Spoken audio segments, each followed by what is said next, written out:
வணக்கம்ண்ணா. நம்ம ஷாப் நேமுங்க? நம்ம ஷாப் நேம் பார்த்தீங்கன்னா விகே டெக்ஸுங்கண்ணா. நம்ம ஷாப் எங்கே லொக்கேட்டா இருக்குன்னு பார்த்தீங்கன்னா சேலம் இளம்பிள்ளையில் லொக்கேட்டா இருக்குங்கண்ணா. இப்போ பார்க்க போகிற சாரீ பார்த்தீங்கன்னா ஜூட் காட்டன் சாரீங்கண்ணா. Jute cotton? ஆமாங்கண்ணா, ஜூட் காட்டன் சாரீங்கண்ணா. இப்போ வந்து நம்ம விகே டெக்ஸ்ல ட்ரெண்டிங்கா போயிட்டு இருக்க ஒரு சாரீங்கண்ணா. இது ரேட் எவ்வளவு மேடம்? இதனோட பிரைஸ் பாத்தீங்கன்னா ஜஸ்ட் வந்து 340 ரூபாங்கண்ணா. 340 ஆமாங்கண்ணா, வெறும் 340 ரூபாங்கண்ணா. இதுல செட் சாரீஸ் எவ்வளவு வேணாலும் நம்ம வந்து ரெடி பண்ணிக்கலாங்கண்ணா. சேல கிராண்டா இருக்கு பாருங்க. ஆமாங்கண்ணா, சாரீ ஃபுல்லுமே இப்படி பாத்தீங்கன்னா நமக்கு வந்து ஃப்ளவர் டிசைன் வந்துருங்கண்ணா. Full work. ஆமாங்கண்ணா, ஃபுல் வர்க்குங்கண்ணா. ப்ளவுஸ் நமக்கு வந்து கான்ட்ராஸ்ட் ப்ளவுஸ் வந்துருங்கண்ணா. பார்டர் பாத்தீங்கன்னா நமக்கு வந்து கான்ட்ராஸ்ட் பார்டர் தாங்கண்ணா. ஓகேங்க. இதுல எத்தனை சாரி வேணா நம்ம செட் சாரி ரெடி பண்ணிக்கலாங்க. இல்ல சாயம் போறது சுருங்குது அந்த மாதிரி எந்த கம்ப்ளைண்ட்டுமே வராதுங்கண்ணா. டீச்சர்ஸ் ஆபீஸ் ஸ்டாஃப்ஸ் டீச்சர்ஸ் அவங்களுக்குலாம் வந்து இது நல்லா இருக்குங்கண்ணா. நிறைய எடுக்கறாங்களா? ஆமாங்க, நிறைய எடுக்கறாங்கண்ணா நம்ம கடையில.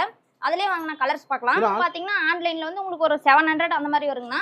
ஆனா நம்ம விகே டெக்ஸ்ல பாத்தீங்கன்னா நம்ம வந்து 340 ரூபாய்க்கு கொடுத்துட்டு இருக்கோங்கண்ணா. வெறும் 340? ஆமாங்கண்ணா, வெறும் 340 ரூபாங்கண்ணா. இப்போ காட்டுறது எல்லாமே பாத்தீங்கன்னா உங்களுக்கு சாம்பிள் கலர் மட்டுமேங்கண்ணா. கொரியர் எத்தனை பீஸ்ங்க? கொரியர் ஒரு சாரினாலும் வாங்கிக்கலாங்கண்ணா.